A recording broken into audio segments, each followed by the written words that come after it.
Buenas noches a todos y a todas. Damos inicio a la sesión 106 de la Escuela Germán Roja Niño en su sexto año. Hoy nos acompaña la compañera Esmeralda Hernández, senadora del Pacto Histórico, que hace parte del Partido de Colombia Humana. Y nos va a compartir el tema, los alcances de la consulta popular. Compañera Esmeralda, usted tiene la palabra. Hola, pues bueno, muy buena noche para los todos.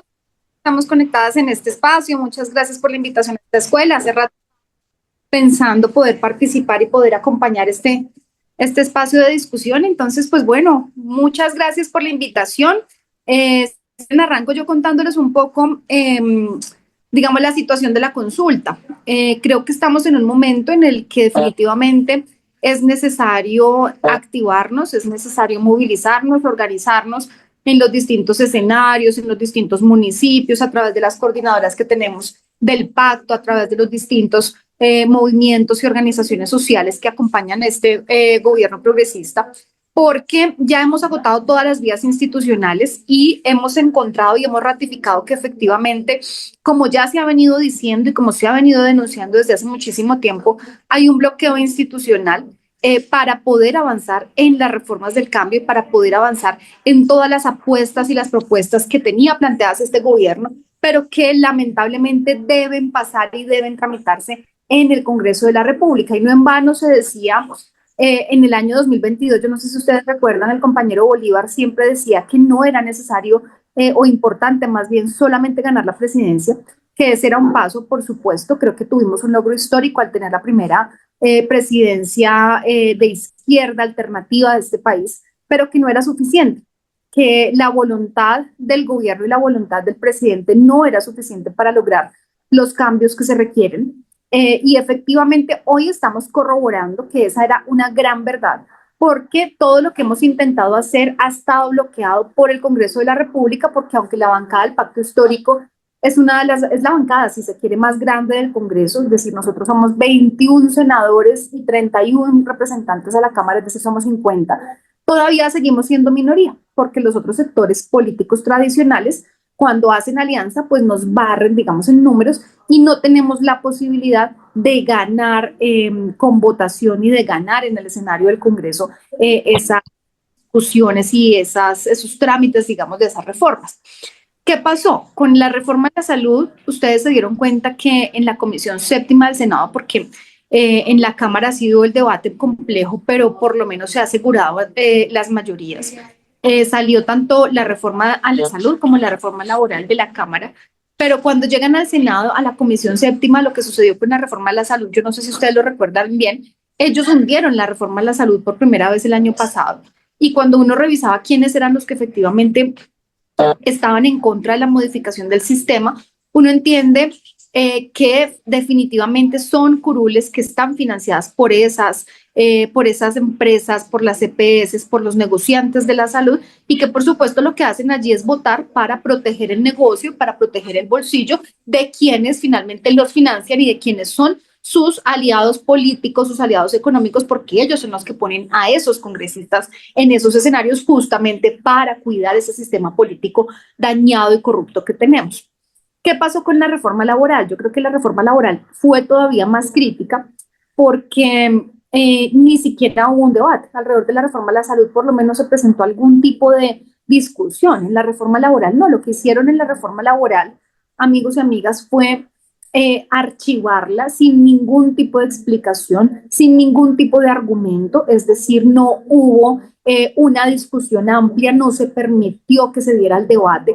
De manera particular, yo, por ejemplo, que hago de la parte de la Comisión Quinta, que tiene que ver con todos los temas ambientales, agrarios, con todos los temas mineros, energéticos, nunca tuve la posibilidad de dar mis argumentos, de defender, de debatir ninguna reforma, porque las reformas nunca llegaron a la plenaria, quedaron en la comisión y entonces termina siendo una cosa inaudita que solamente 8 senadores de más de 105 que somos nosotros, pues fueran los que tomaran la decisión del futuro laboral de todo un país. le negaron la posibilidad a este país de retomar esos derechos que habían sido o que fueron arrebatados en los periodos de Álvaro Uribe Vélez. Nos negaron la posibilidad de empezar a formalizar el trabajo del campo, de reconocer el trabajo de los chicos, de los jóvenes, hombres y mujeres aprendices del SENA.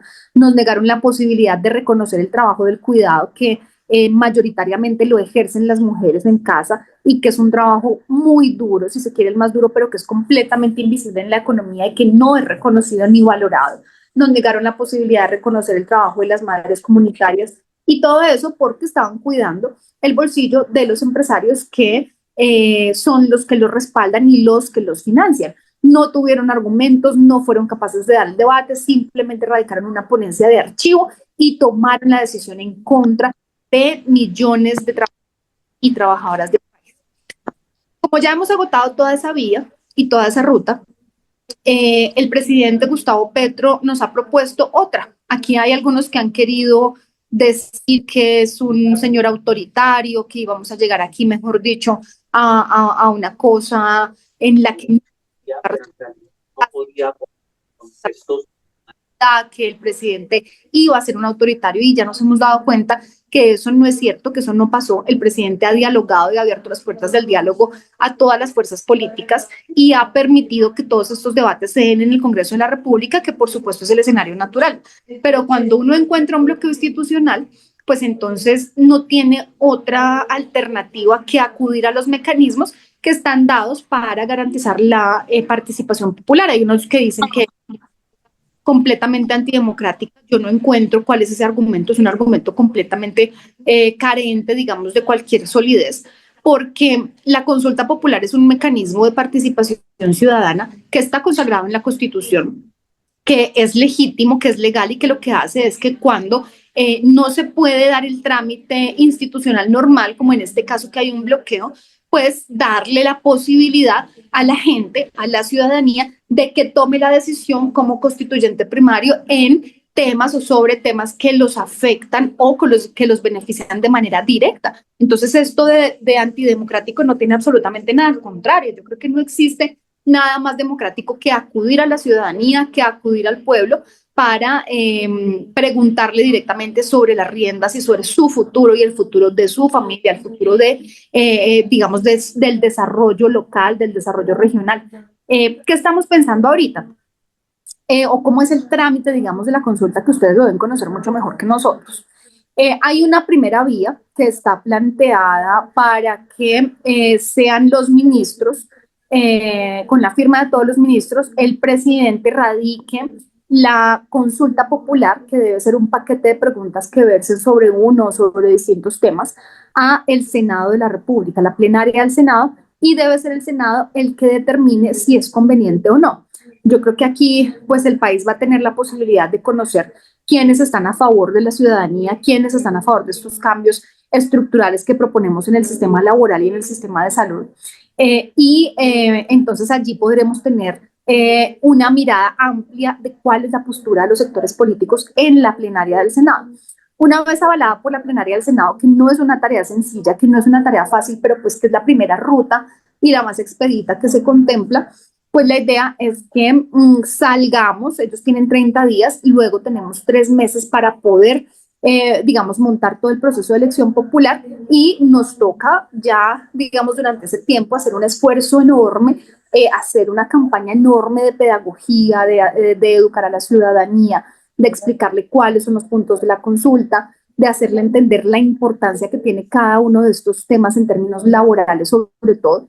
Nosotros queremos proponer ampliar la consulta hacia otros temas que tienen que ver con el tema del agua, con temas ambientales y demás, pero pues esa será una discusión previa. Y tendremos entonces que conseguir 13.650.000 votos para que la consulta tenga validez y, por supuesto, de esos 13.650.000 tendremos que tener mayoría por el sí. Por eso la campaña es una consulta, perdón, es una campaña por el sí. La idea es que todas las preguntas que se hagan, indistintamente de cuántas son o de cuántos temas incluyan, tendrán que la respuesta ser el sí. Entonces nosotros lo que estamos haciendo es haciendo un poco esa introducción, explicándole a la gente en qué consiste, contándole en qué etapa del proceso nos encontramos, para que vayamos anticipando, para que la ciudadanía vaya entendiendo que son preguntas que van a estar orientadas a que tomen la decisión, por ejemplo, de la reforma laboral en cuanto al pago de horas extras de manera plena, al pago de dominicales, de horario nocturno, que les preguntemos sobre la formalización del trabajo en el campo, por ejemplo, el reconocimiento de un salario mínimo de los aprendices del SENA.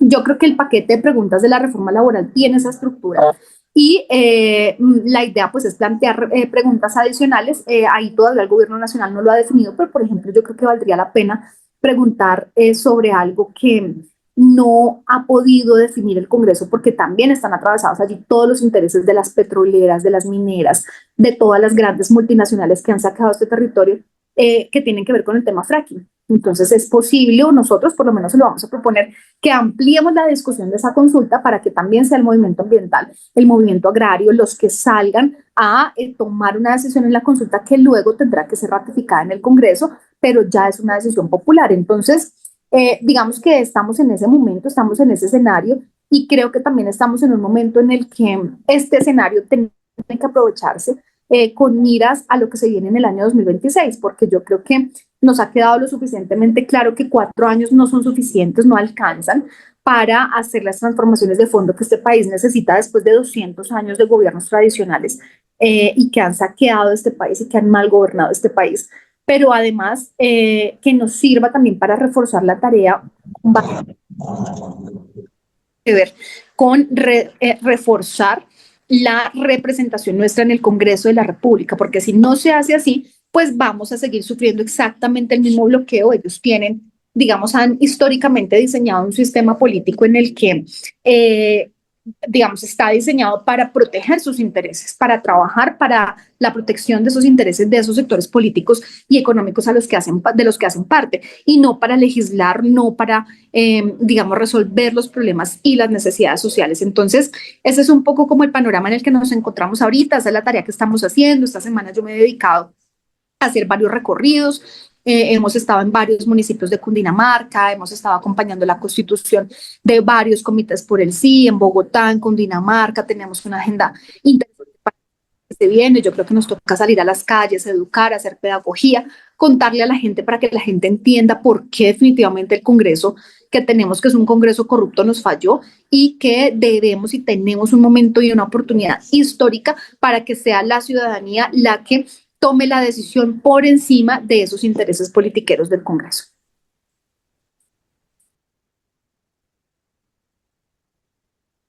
Compañera Esmeralda, antes de darle la palabra a los compañeros y compañeras, yo le quiero, no, apagó la cámara. Yo le quiero contar a usted y a su asesor que está aquí conectado que la Escuela Germán Roja Niño va por la segunda jornada pedagógica de votar por el sí. Escuchando. Lo estamos haciendo en 16 departamentos y la última conexión se conectaron más de 80 personas.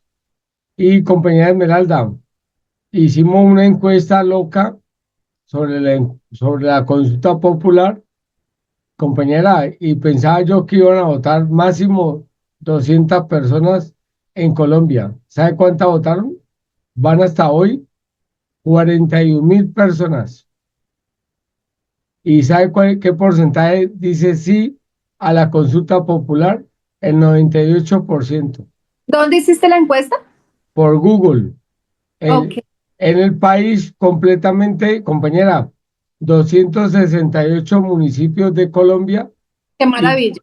y 49 ciudades de todo el mundo. Yo llego la próxima semana a Bogotá y les llevo los resultados a usted para que lo miremos y lo observemos. ¿Qué hicimos en la encuesta, compañera Esmeralda? Que si están de acuerdo con la reforma, con la consulta, 98% sí. Que si están de acuerdo que la jornada nocturna empezara a las 6 de la tarde, 97.8 sí. Y la segunda pregunta era que si que estaba de acuerdo con, se me fue la palabra. Bueno, pero fue una consulta buena. Y la reelección de Petro, que fue la última pregunta que colocamos, quedamos sorprendidos.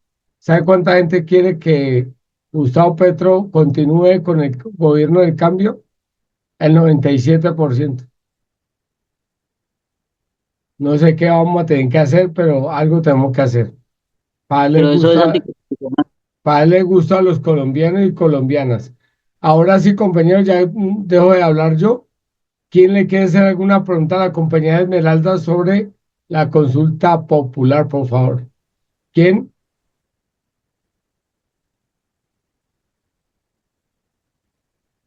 Ey, uno por uno, por favor, no me hagan quedar Buenas mal. noches. ¿Puedo hablar? César Augusto Camacho, tiene la palabra. Todo muy claro. César, Cordial saludo, honorable senadora y compañeros. Yo quisiera saber, ya debido a lo que ha sucedido en estos días, sobre todo la- el encuentro con las juntas de acción comunal, eh, cómo se van a conformar los comités. Es decir, en el sentido de que por acá bueno, el enlace ha estado trayéndonos unas encuestas no, unos documentos para llenar con la supuesta, eh, con el supuesto de que esos son los comités. Y pues por lo entendido es que el comité se tiene que colocar o se tiene que inscribir ante registraduría. Entonces, sí me gustaría saber un poquito de ese trámite, si no pues una cosa tan específica, pero sí saber más o menos cómo está orientado, es decir, cuántos comités por municipio, por departamento, y bueno, y las preguntas sí deberían dar esas claridades, ¿no? Porque pues cuando preguntamos si va para la reelección, pues vamos a tener ese problema como la encuesta, porque creo que yo también respondí la encuesta y como no encontré un encargado o ¿qué se dice? Un logo o algo que me dijera, bueno, esta encuesta es de tal o tal organización, pues hay mucha gente que se cooptó, ¿no? Dijo, no, pues no voto. Entonces, sí, una encuesta, habían como dos en los grupos que estoy, habían como dos encuestas, una como cafecita y otra era como muy colorida, pero no, no tenía logos de nada. Entonces mucha gente pensó que era una maniobra para robar datos y pues empezar a bombardearnos con información que es en contra de todo esto.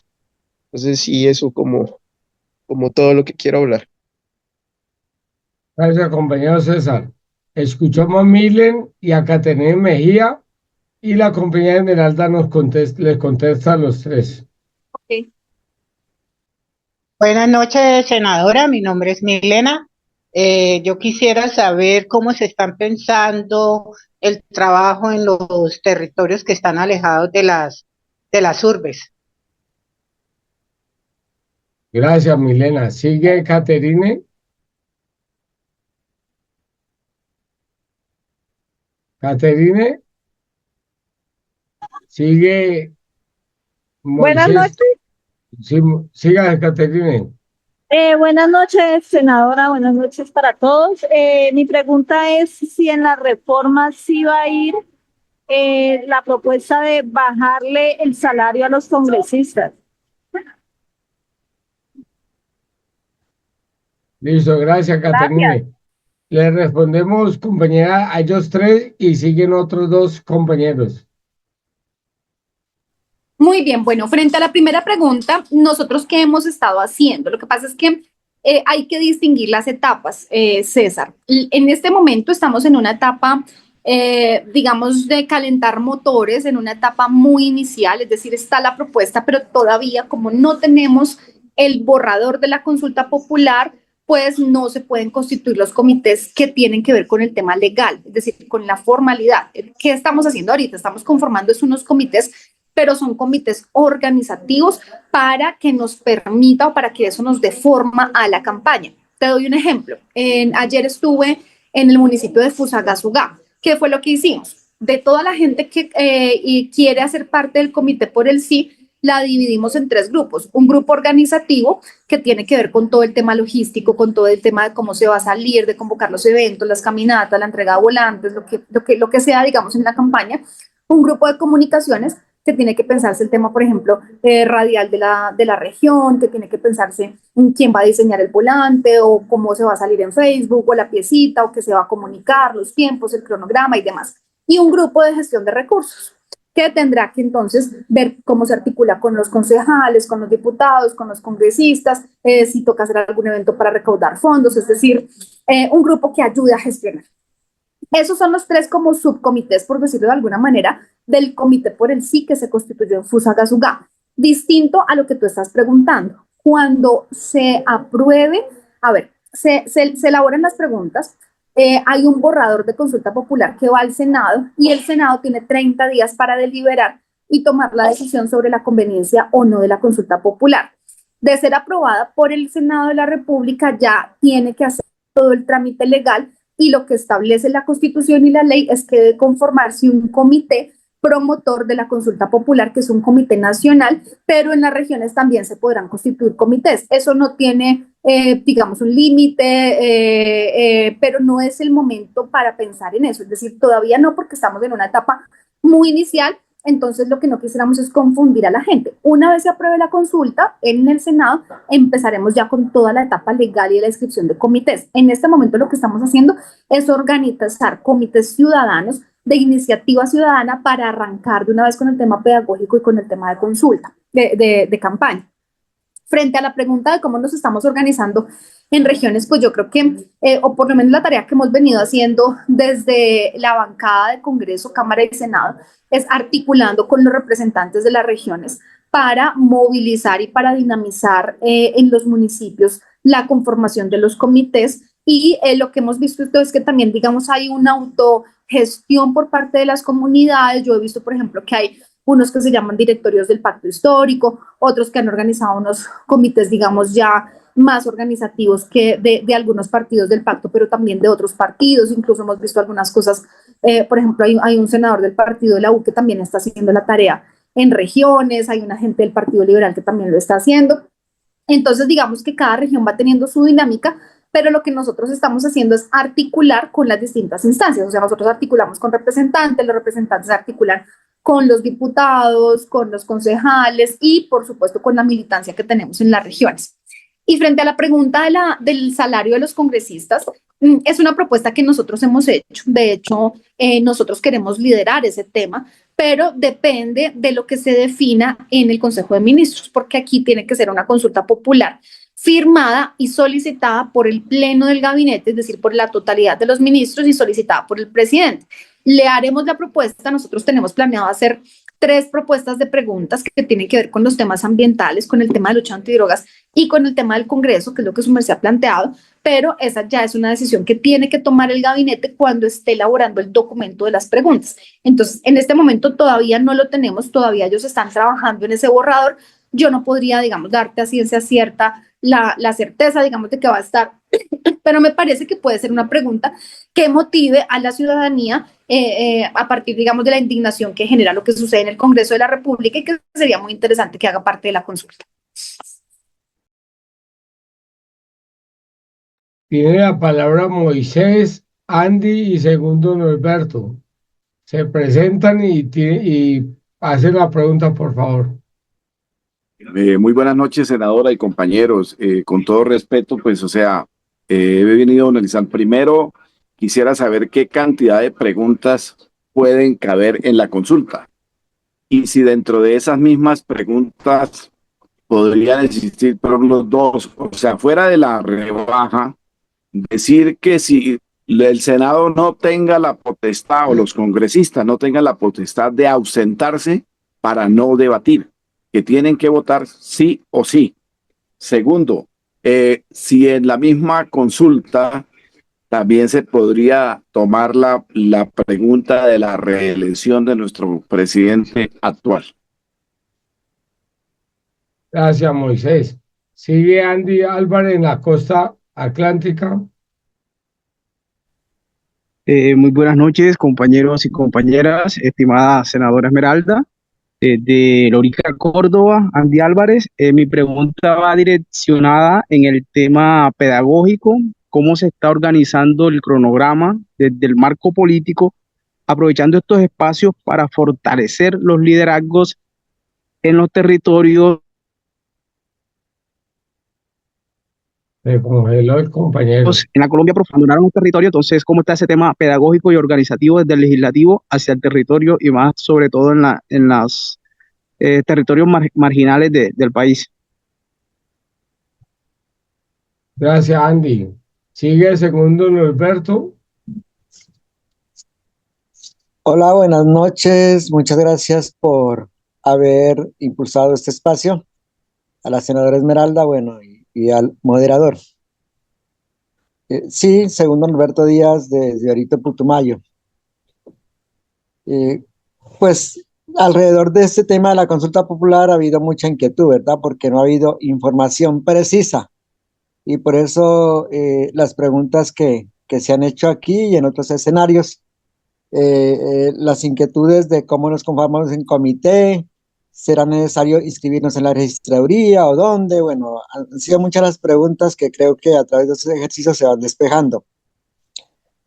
Y considero que, pues, de acuerdo a lo que ha expuesto la senadora y todos los que están aportando para la información, para fortalecernos en este ejercicio democrático, es que por ahora es hablar de la importancia de la consulta popular y como un derecho constitucional y como un acto democrático, ¿verdad? Y creo que la gente no se le tiene que olvidar, y eso también tiene que estar en nuestro discurso, es que el Congreso está totalmente desacreditado, es de las instituciones más corruptas, y que por su financiación, sí, en mayoría, los partidos, los clanes, los mismos congresistas, pues están comprados por el capital, ¿sí? Por quienes se oponen a las reformas, por el gran empresariado. Entonces, eso lo tiene que conocer la gente y que esta consulta popular, más que un acto democrático, es reafirmar nuestros derechos, es empoderarnos de nuestros derechos y de los derechos que nos da la Constitución. Que si no lo hacemos, es como renunciar a ellos y es dejar de ser sociedad. Que es una sociedad, digamos, empoderada, una sociedad democrática. Bueno, todas esas características que debemos tener como ciudadanos, que digamos, por todo lo que es la politiquería colombiana, los hemos perdido y que es el momento ante un gobierno del cambio, ante un gobierno del pueblo, tratar de recuperarlos. Eso, compañeros, muchas gracias. Ese compañero segundo. Sigue el compañero Alberto Flores. Buenas noches, compañeros y compañeras. Le habla Alberto Flores, concejal del Pacto Histórico acá en Miranda, Cauca. Estamos con una pregunta en inquietud. ¿Qué pasa en el caso tal de que se presenten las preguntas y por X motivo el Senado no apruebe la consulta popular? Muchas gracias. Tiene la palabra la compañera Esmeralda. No, se escucha hasta por allá, Solejo, me hace eco. Bueno, ya tomé aquí atenta nota de las varias preguntas que me han hecho. Primero, el tema del ausentismo. Lo que pasa es que, a ver, uno quisiera lograr incluir muchas cosas en la consulta, pero hay que ver hasta qué punto es conveniente y, pues, digamos, es una situación que no depende de nosotros. Yo particularmente, y se los quiero anticipar, el día lunes quiero hacerle una propuesta al presidente Gustavo Petro y lo haré de manera pública y lo haré ante medios y demás, frente a 3 preguntas que tienen que ver con el tema, que, como se los había dicho, de la lucha antidroga, del tema fracking y yacimientos no convencionales, que digamos ha sido una causa que en el Congreso de la República se ha hundido 6 veces, porque allí, digamos, se atraviesan con un lobby y con muchísima plata las multinacionales, las petroleras, las mineras, y el tema de la reducción del salario de los congresistas, que se ha hundido más de 20 veces en el Congreso. Esos son como los tres temas que le queremos plantear al presidente, pero hay que revisar hasta qué punto va a tener amplitud la consulta, porque lo que no queremos es que se convierta en una consulta que termine siendo una colcha de retazos y que termine incluyendo una cantidad amplísima de temas que terminen siendo una dificultad para que la gente salga en temas, digamos, pedagógicos. Entonces, por ejemplo, el tema del ausentismo, nosotros lo hemos debatido, lo hemos criticado, yo he sido de las principales. Yo no sé si ustedes se pueden dar cuenta en redes, si no, los invito a que nos sigan, digamos, a que sigan nuestro trabajo en redes sociales. Hemos denunciado, yo denuncio de manera reiterada el ausentismo de los congresistas que se levantan las sesiones todo el tiempo, que se acaba la sesión por falta de quórum y ni siquiera se alcanzan a debatir ni uno o dos proyectos, se la pasan, es decir, cada que hay partido de fútbol el Congreso se muere como si ese día no nos lo pagaran. Es una cosa bárbara, de verdad. Un jueves la gente ya no quiere trabajar, si citan sesiones un jueves no va a la mitad de los congresistas. De verdad que es una situación bien compleja, pero hay que valorar hasta qué punto se incluiría en la consulta, porque la consulta terminaría entonces hablando de muchos temas. Mucha gente me dice, mire, meta temas de agua, meta temas ambientales, meta temas que tienen que ver, por ejemplo, con el funcionamiento del Congreso, incluyendo el salario, el ausentismo y demás. Otros quieren meter temas de la reforma a la educación, otros quieren meter temas de la reforma a la salud. Entonces termina siendo una cosa muy complicada de explicar. Y yo creo que el éxito de la reforma es que se planteen unos temas muy puntuales y unos logros muy puntuales que la gente sienta que definitivamente les afectan y les tocan el bolsillo, como las preguntas que hacían parte de la reforma laboral. La semana pasada el presidente Gustavo Petro, creo que fue esta semana, el jueves o el miércoles, planteó incluso la posibilidad de incluir una pregunta alrededor de los temas de las juntas de acción comunal. Creo que hubo una discusión interna, el ministro del Interior luego sale y dice que será alrededor de 12 preguntas. Alguien me preguntaba aquí cuántas preguntas serán. Nos dicen que han venido, digamos, debatiendo el tema y que contemplan alrededor de 12 preguntas, pero que principalmente van a versar en la reforma laboral. Entonces habría que, digamos, esperar a ver qué sucede con la propuesta que le va a llegar o las propuestas que le van a llegar de los distintos sectores, incluyéndome yo. El tema de la reelección, yo creo que aquí, pues primero hay que partir de necesariamente de la voluntad del presidente. El presidente ha manifestado en múltiples ocasiones y de manera pública en medios de comunicación que él no tiene interés en la reelección y que, digamos, parte de garantizar la democracia es un poco la alternancia o no quedar, la alternancia, más que la alternancia, pues no quedarse, digamos, anclados en el poder, sino que permitir que haya rotación. Por supuesto, aquí estamos hablando y de eso sí estamos absolutamente seguros y estamos haciendo la tarea en las regiones, en los distintos escenarios, de que es necesario garantizar la reelección del proyecto político, la reelección del proyecto progresista en el poder, que no necesariamente significa que estemos hablando de la reelección del presidente Gustavo Petro. Yo me atrevería a decir que el presidente no incluiría esa pregunta, justamente porque él ha manifestado públicamente que no tiene voluntad, a pesar de que sé que en varias regiones, que hay movimientos, que hay congresistas que están impulsando la reelección, pero creo que, digamos, hay que contar en principio con él y pues finalmente él es el que firma la solicitud ante el Congreso. Frente al cronograma, es un cronograma que todavía no podemos construir porque los tiempos empiezan a correr una vez el presidente con la firma de los ministros radique la solicitud a la plenaria del Senado. Es decir, puede que ellos se demoren una semana elaborando la consulta, elaborando las preguntas, pero puede que se demoren 2 meses. Entonces, si lo hacen en 2 meses, de ahí en adelante hay que contar 30 días que se tardará máximo, es decir, la ley establece un tiempo máximo de 30 días para que el Senado tome la decisión y de ahí en total son 4 meses para poder salir máximo, para poder salir a votar, es decir, para armar todo el proceso electoral que no puede coincidir con otro tipo de elecciones, es decir, nosotros no podemos juntar la elección de la consulta popular con ninguna otra elección ese día. Tiene que ser una elección única y exclusivamente dedicada a la consulta popular como lo establece la ley. Entonces, esos tiempos dependen del momento en el que el presidente con sus ministros radique en el Senado. Por eso ahorita no estamos, digamos, como con un cronograma fijo. ¿Qué cronograma tenemos ahorita?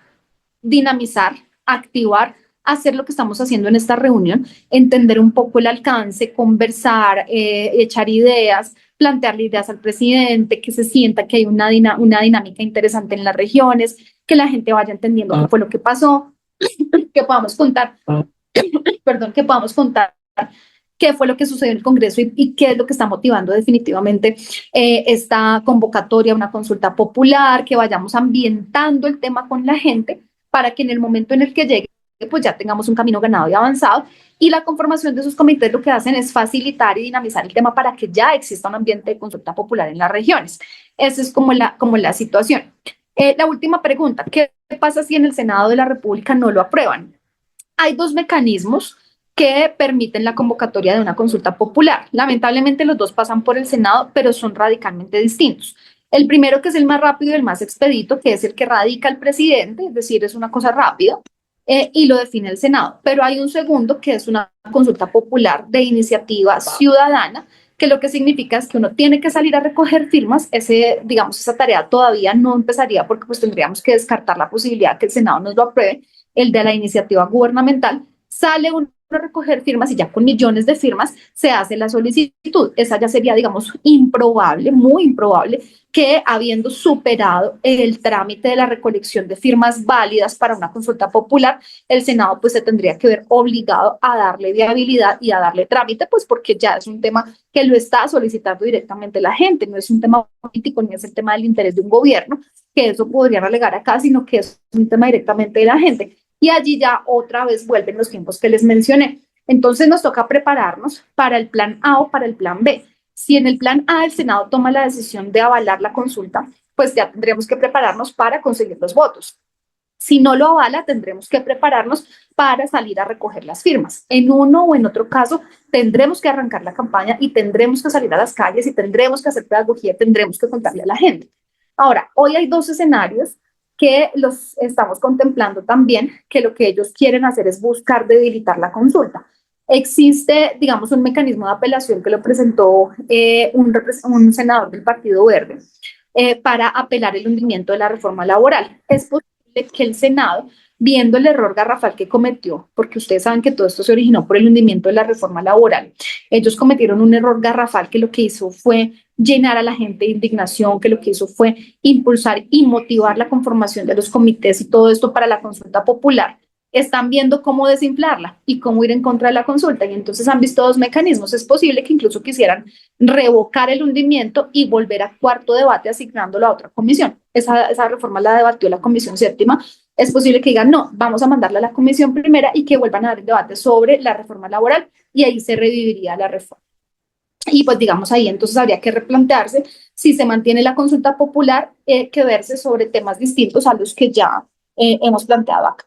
Y existe otro mecanismo que es el que ustedes vieron, no sé si lo pudieron ver, creo que fue ayer o antier, en el que, creo que fue ayer, en el que el Partido Liberal, que además fue uno de los partidos que archivó la reforma con la firma del senador Miguel Ángel Pinto, que es del Partido Liberal, radicaron una reforma que lo que busca es revivir dos artículos de la reforma laboral, que tiene que ver con el pago de las horas extras nocturnas y de los dominicales y festivos. Esa es una, pues digamos, lo primero que uno ve allí es que están desesperados, que son incoherentes, porque si hubieran estado de acuerdo con esos puntos que ya los incluía nuestra reforma, pues simplemente no hubieran hundido la reforma, sino que simplemente hubieran trabajado para modificar los otros puntos o para explicar por qué los otros puntos eran inconvenientes, pero hubieran apoyado estos. Entonces ahorita lo que están haciendo es querer trabajar, digamos, por demostrar que ellos están interesados en una transformación laboral, pero que, ojo, no es de fondo, porque solo toca dos preguntas. El resto de temas quedan por fuera, el tema rural, el tema de los chicos del SENA, el tema de las madres comunitarias, el tema del trabajo del cuidado y demás, no los tocan ni los resuelve de manera estructural ese proyecto. Pero ellos lo que quieren es decir, bueno, si queremos avanzar con un texto concertado y un poco enrarecer el ambiente, pero tenemos que tener eso claro para cuando esto pase, pues digamos, podamos explicárselo a la gente y ver cómo se reencausa el proceso político que estamos dando a través de la consulta. ¿Alguna compañera o compañero? Bueno, ya Andrés del Cauca y Armando tienen pregunta. Andrés primero. Gracias, muchas gracias, senadora Esmeralda. Compañeros, les tengo que volver a pedir el favor, apaguen las cámaras porque pues uno quiere escuchar y ver a la senadora, pero como los demás compañeros no apagan sus cámaras, se laguea mucho la señal. Es eso, y le he estado pidiendo el favor toda la noche. En Putumayo está lloviendo mucho y el wifi se cae. Gracias. Por favor, doña Sara, don Ignacio Torres, el que dice iPhone, apaguen esas cámaras. Gracias. Bueno, no tiene pregunta, tenía una moción de orden. Armando, tiene la palabra. Sí, buenas noches, senadora, buenas noches, compañeros y compañeras. Yo tengo una consulta, estoy hablando aquí desde la ciudad de Santiago de Cali, departamento del Valle del Cauca, Colombia. Mi consulta, a ver, es que tengo un lapsus mental referente al gobierno del señor Gustavo Petro, nuestro compañero Gustavo Petro. Y es la siguiente: para reconocer nuestros derechos del pueblo trabajador, sí existe, discúlpeme en lo peyorativo que pueda sonar, pero tenemos que hacer autocríticas porque debemos rediseñarnos para corregir horrores y errores.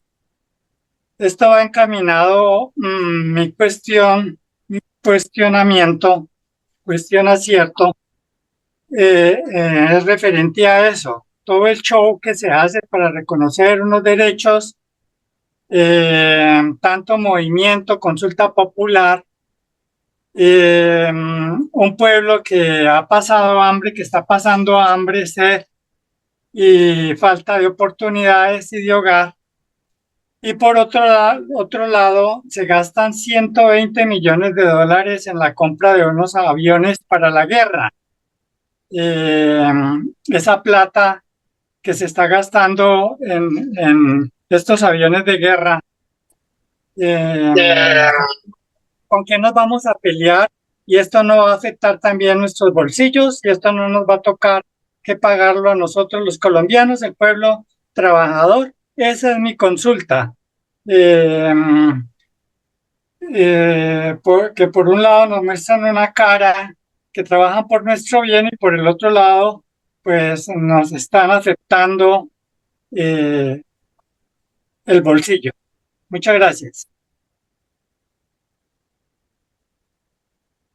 Ya tiene la palabra.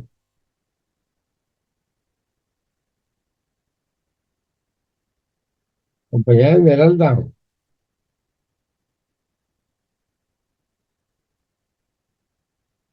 Pensé que íbamos a tener otro grupo de preguntas. ¿Esta ya es la última? Es la última, sí. En este momentico es la última.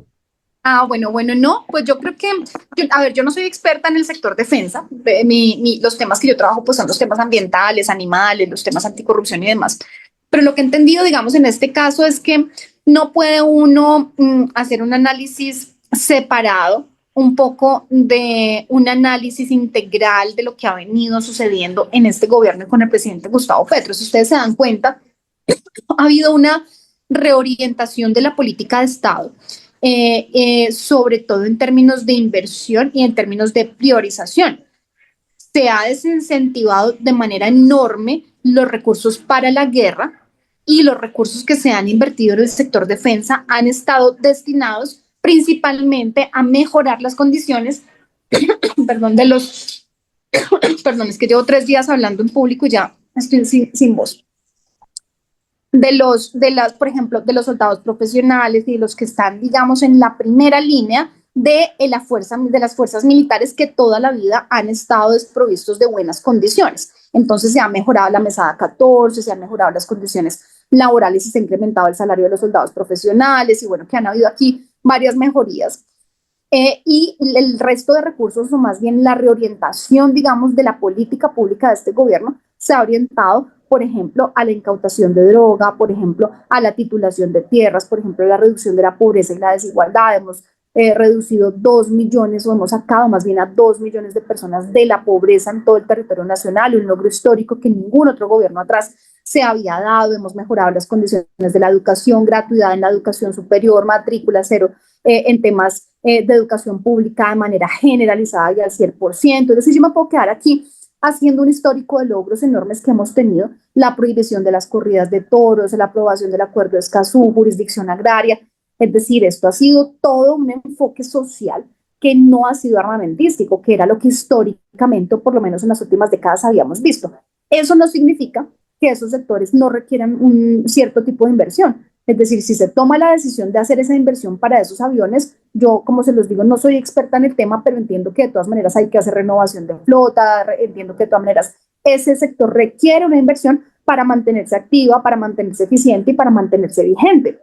Pero si ustedes se dan cuenta, no es un tema recurrente del gobierno y no es un tema prioritario del gobierno. Aquí nos hemos enfocado en los temas agrarios, nos hemos enfocado como se los digo, por ejemplo, el tema de la titulación de tierras ha tenido una inversión muy importante, los temas agrarios ha tenido una inversión muy importante, los temas educativos. Entonces uno no puede ver el vaso medio vacío cuando realmente no es así. Es decir, yo creo que no hay que...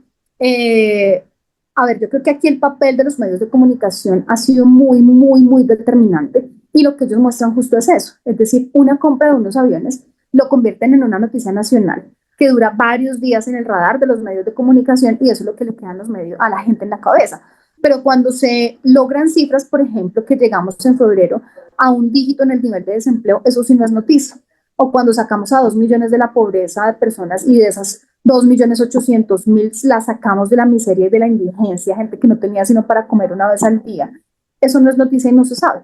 Entonces yo creo que uno ahí tiene que tener la capacidad un poco de evaluar de dónde llega la información y de mirar, digamos, de manera integral la gestión que ha venido haciendo el gobierno de Gustavo Petro. Terminamos con la pregunta de la compañera Milena. Milena. Y yo no tengo ninguna pregunta, sino hacer un comentario con respecto a la pregunta que hizo el caballero sobre los aviones de guerra. Yo lo invitaría a que escuche la intervención que hizo el presidente Petro hoy en Nariño, relacionada con el acuerdo de paz total con el Grupo Comunero del Sur, ¿sí?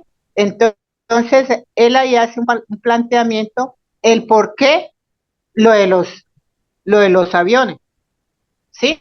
Y él mismo reconoce que él no debería, que él es una persona que no le gustan las armas, es bueno escuchar, ¿sí?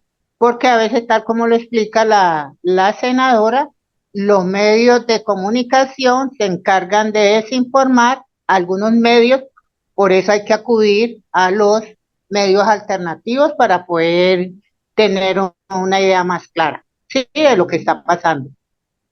Solamente eso y muchas gracias. Gracias, Milena.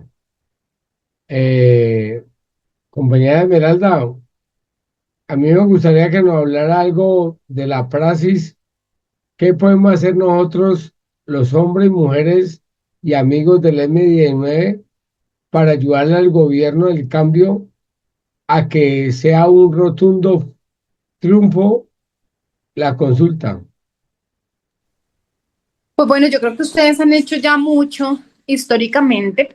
Creo que ahorita hay un papel fundamental que tenemos que hacer y es definitivamente seguir educando, seguir contándole a la gente, seguir desmintiendo. Yo creo que hay una tarea muy importante que justamente hasta nosotros a veces caemos y es desmentir las fake news. Ustedes han establecido canales importantes de comunicación, estos grupos, los grupos de WhatsApp, la comunicación directamente con la gente, digamos, eso es muy importante porque nosotros tenemos en contra los medios masivos de comunicación. Y eso, pues digamos, tiene un efecto fuerte en la ciudadanía. Nosotros tenemos que desmentirlo a través de las herramientas que tenemos. Yo creo que las redes sociales se han convertido en unos aliados fundamentales. Yo creo que ya la gente puede ser el mejor reportero teniendo un celular, puede contar realmente lo que pasó. Cualquier persona puede ser periodista teniendo un celular y estando en el momento de lo que sucede. Yo creo que nosotros tenemos que acudir a las fuentes primarias. Yo creo que nosotros tenemos que ver los canales públicos, fortalecer el sistema de medios públicos, fortalecer la comunicación a través de los medios alternativos, a través de las redes sociales, a través de los chats, a través de los grupos, para mantener a la gente informada, porque ustedes, pues, por supuesto, tienen un nivel de educación política muy superior al común de la ciudadanía. Entonces, ustedes aprovechando, digamos, esa potencialidad que se tiene, pues mi invitación es a que sigamos haciendo la tarea y sigamos educando, haciendo pedagogía sobre los temas del gobierno y en este caso específicamente sobre la consulta popular. Yo creo que la movilización en los territorios es muy importante. Ahorita se viene una fecha que es fundamental en la que tenemos que mostrar una fuerza monumental, una fuerza que ratifique lo que hemos venido haciendo en la última marcha. Yo creo que se vio la indignación de la gente y se vio el apoyo de la gente a las propuestas de este gobierno. Se viene el 1 de mayo, valor adicional de la clase trabajadora. Entonces, con más fuerza ese día tenemos que reivindicar el trabajo decente, reivindicar el trabajo digno y tendrá que ser, yo creo, el punto de arranque de esa enorme campaña nacional que tendremos que hacer por la consulta popular. Entonces, invitarles a que nos ayuden a movilizar a la gente, a preparar a la gente desde ya para que el día 1 de mayo sea un día histórico y sea un punto de quiebre, digamos, en esa movilización popular que está invitando el presidente Gustavo Petro. Compañera Esmeralda, qué pena tomarme la palabra, pero ayer por lo menos estuve en Miranda, Cauca, recorriendo a esa población que fue muy cercana a nosotros antes del 90. Y hoy aquí le pido a los compañeros de Miranda que prendan la cámara, por favor. Compañera Esmeralda, con ellos vamos a ver si prenden la cámara. Con ellos hicimos un trabajo y se comprometieron conmigo. Mire ese grupo que está allá. ¿Lo ve? ¿Lo ve, compañera? Ellos están comprometidos con el gobierno de cambio, compañera. No lo veo, no los veo. ¿Cómo hago para mirarlos aquí? Dice Alberto Flores. A ver. Alberto, dele más vuelta a la cámara. Está de amarillo. Está amarillo, dele más vuelta, Alberto. Bueno, No los veo, pero creo que el problema es como de mi celular, porque estoy conectada. Bueno, compañera, pero lo más importante, Esmeralda, usted me ha aceptado a mí, me ha hablado muy chévere cuando nos vemos en el Congreso. Yo quiero aquí que delante de esta mujer y estos hombres le brindemos un espacio a esta gente de Miranda que está comprometida con el gobierno del cambio, con todas sus propuestas, para que realicemos, compañera Esmeralda, con su tiempo, que usted vea que es posible, le hagamos una reunión con ellos, con Miranda, y le demos pedagogía cómo pueden salir ellos ayudar al gobierno y cómo del gobierno también ellos pueden ver, ellos tienen un emprendimiento que se llama Hogares Juveniles, que me gustó mucho, compañera Esmeralda, le voy a explicar en pocas palabras. Los estudiantes, los muchachos van a un colegio cercano al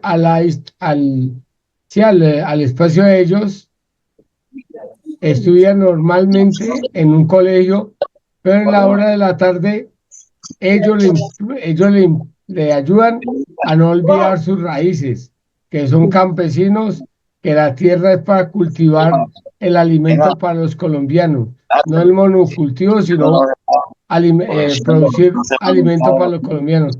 Compañera, más adelante me conecto con usted en estos días que yo voy a Bogotá y nos ponemos de acuerdo en una cita para que hablemos con ellos. ¿Le parece? Claro que sí, en lo que yo pueda aportar, colaborar, me encantaría poderlos visitar. Podemos concertar, pues nosotros justamente con esta agenda de la consulta ya tenemos una agenda enorme de territorio de un par de semanas más, pero con tiempito la podemos organizar porque esta no es una campaña que vamos a terminar en un mes, entonces podemos organizarla de aquí a mes y medio, una cosa así, la visita, pero me alegraría mucho poder estar allá, poderlos saludar y poderlos abrazar de manera personal. Bueno, ahí veo a Elber Chanté, pero no veo al compañero Mora y a Jessica. Elber, ¿me escucha? Levante la mano nomás. Ya vea, allí están. Ahí ya están. Ahí ya los veo. Ahí ya veo a Mora. Compañera Esmeralda, para terminar esta sesión que usted nos dio su conocimiento sobre la consulta y nos aclaró muchas dudas, es un espacio de donde están los compañeros, ahí cerca donde están el hogar juvenil, muy interesante, y es un proyecto, un emprendimiento muy interesante que el gobierno de cambio y los senadores y representantes debían de mirar para esos lados. Si uno, Elber, que está mirando para arriba, no, está mirando, mire para el frente, Elber. Entonces, compañera Esmeralda, le quiero dar, prendamos las cámaras, por favor, todos. Qué pena, qué pena, Hagamos la fotico, pues al menos con todos con la cámara prendida. qué pena interrumpir, es que tengo la mano levantada porque tengo una consulta. ¿Cuál es la consulta, compañero? Que sea precisa para podernos despedir. Sí, bueno, buenas noches para todos y todas. Felipe Arce, el municipio de Miranda, Cauca.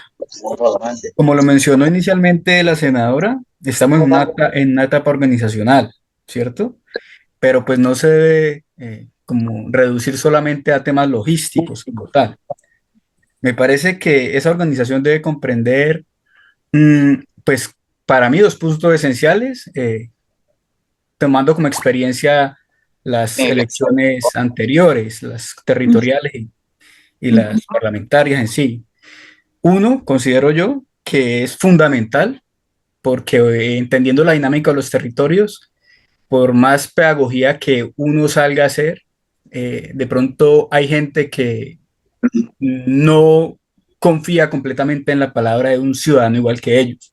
Entonces me parece importante la presencia de los parlamentarios y las parlamentarias en los territorios para que ayuden a impulsar la propuesta. Eso es comprobado, pues, que la gente tiende a interiorizar más el mensaje si ahí hay presencia de los líderes y las lideresas que ayudamos a elegir. Y dos, el tema de lo que respecta con el acercamiento a los sectores que hacen presencia en los territorios. Ejemplo, en el caso de Miranda Cauca, acá coexistimos indígenas, organización campesina, consejos comunitarios y pues la mayoría que somos mestizos. También es necesario que desde el nivel central de cada uno de los liderazgos que representan el nivel central den directrices claras y precisas a estos sectores, porque vuelvo y retomo pues la experiencia pasada de las elecciones territoriales acá en el municipio, hubo una fracturación evidente en términos pues de esos sectores que a priori hacen parte del pacto histórico. Entonces sí me parece importante, senadora, compañeros y compañeras, prestar especial atención a estos dos puntos, ¿no? Que desde el nivel central pues respalden el trabajo que hacemos nosotros en los territorios. Gracias. Compañera Esmeralda, yo le voy a contestar un poquitico y usted me complementa. Muy bien. Compañero Felipe, ¿puede prender la cámara? Compañero Felipe, no coincido con usted porque los compañeros senadores y representantes son importantes. Pero a mí me enseñaron que todo el mundo debe ser líder, convencer a los demás de las propuestas que son buenas para el pueblo. Usted, compañero Felipe, el compañero Mora, el compañero Elber de Miranda, son líderes. Lo que hacen los compañeros senadores y representantes y el presidente, funcionarios del gobierno del cambio, son apoyarnos. Pero es que en la visita, el trabajo constante de concientizar a la gente de la necesidad de buscar las salidas de los problemas, la encontramos nosotros mismos.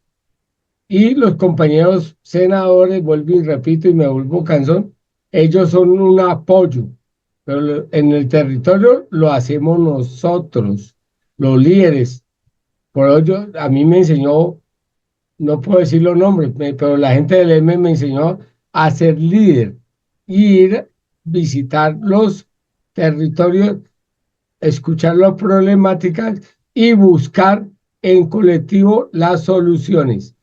No busquemos que venga Mesías, busquemos buscar las soluciones colectivas. Compañera Esmeralda, no sé si está de acuerdo con lo que acabo de decir.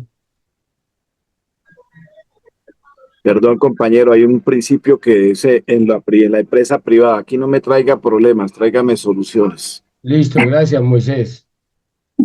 No, pues yo creo que completamente de acuerdo. Por supuesto que los congresistas tenemos una tarea y la estamos haciendo. ¿Se imaginan? Yo anoche, por ejemplo, llegué a mi casa a las 2 de la mañana y salí a las 6 de la mañana. Estuvimos en Torca, Guaymaral, de ahí salimos para Fusa, de ahí tuve reunión con los amigos de la Colombia Humana, de ahí reunión con un grupo de ambientalistas, tuve agenda, o sea, mi última reunión terminó a las 11 de la noche. El jueves estuvimos igual, hoy estuvimos en Ciudad Bolívar, es decir, es una agenda muy complicada, pero por más que nosotros hagamos, es imposible, o sea, no logramos cubrir el territorio nacional porque tampoco es que somos muchos, estamos todos los días en esto. Ahora, hay una agenda legislativa que está también.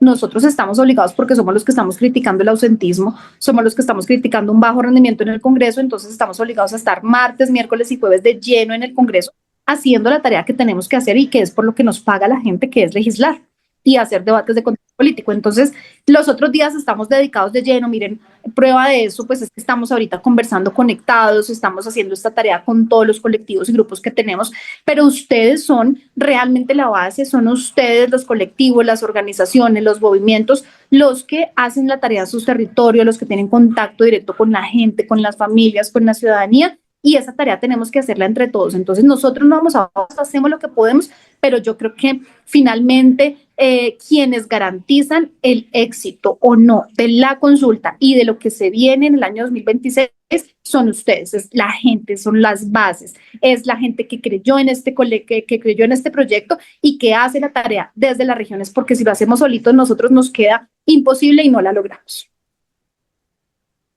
Listo. Bueno, entonces ya cuadramos ahí Efectos disimuladamente con la... multiplicadores. Espérate un momentico, Moisés. Yo no Disimuladamente te ya... estoy escuchando, no sé si fui yo la que me quedé sin audio. No, yo estoy... ¿Me escucha, compañera? Ahí mejor, sí, sí, sí. A mí, como me enseñaron en el M a comprometer, ya comprometí a la compañía de Esmeralda. Si se ríe es porque me entendió. No me entendió. Ya, Ustedes próximamente, están escuchándome, perdón, qué pena te interrumpo de nuevo, pero otra vez te me fuiste. ¿Soy yo la del problema? yo creo, ¿Los ¿usted me también? escucha ahí? ¿Me escucha ahí? ¿Me escuchan? Hey, por los que tengan ¿Ustedes prendida la escuchan bien? cámara, me levantan la mano si me Sí, escuchan. escuchamos.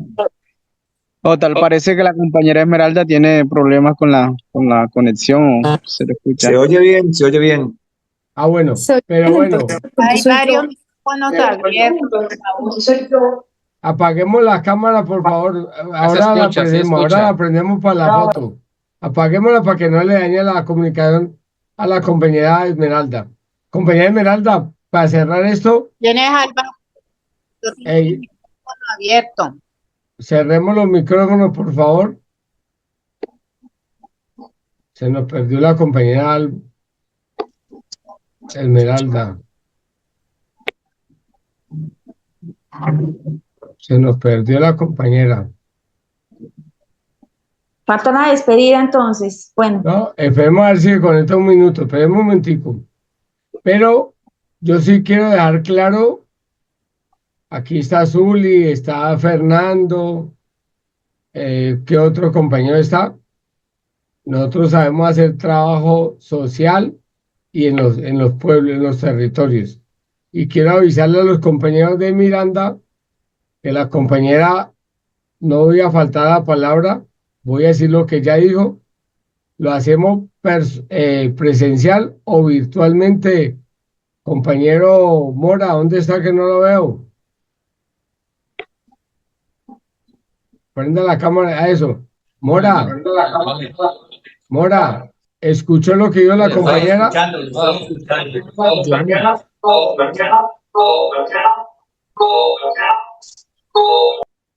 Mora, para que eso está mal el sonido, yo lo llamo el lunes y cuadramos bien la cosa. Sí, te estoy ¿Listo? escuchando, Mauricio. Listo. Sí, Mauricio, qué pena. Después que tengo una proyección en un video ahí para que todos los compañeros y compañeras que están aquí en el salón escuchen y vean a los compañeros. Bueno, ¿Sí? mientras, Mora, te dice el compañero que está ahí que haga un barrido de toda la gente que está, por favor.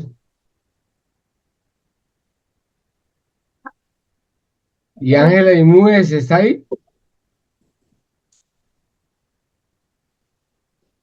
Pero compañeros, de Miranda. Hola. Bueno, Chamo, Mauricio. en estos días nos volvemos a ver y hacemos un trabajo bien hecho de un día completo. ¿Listo? Bueno, ahí Volví. Para la foto. para la foto. Compañera, no, solo para tomarnos la foto antes de eso, le está diciendo a los compañeros de Miranda que el compromiso que usted aquí asumió con nosotros se puede hacer virtual o presencial. ¿Listo, vale. compañera? Muy bien. ¿Listo? Muy bien, muy bien. Como nos quede más fácil, cuenten conmigo, ¿vale? Listo. Prendamos la cámara, por favor, todas y todos. Compañera Esmeralda, los hombres y mujeres del M19 y amigos del M19 tenemos un pequeño, algo muy sencillo que le brindamos a la gente que nos viene a compartir su conocimiento y su tiempo. Compañeros, abran los micrófonos y ya saben qué hacemos. ¿Listo? Prendan los micrófonos.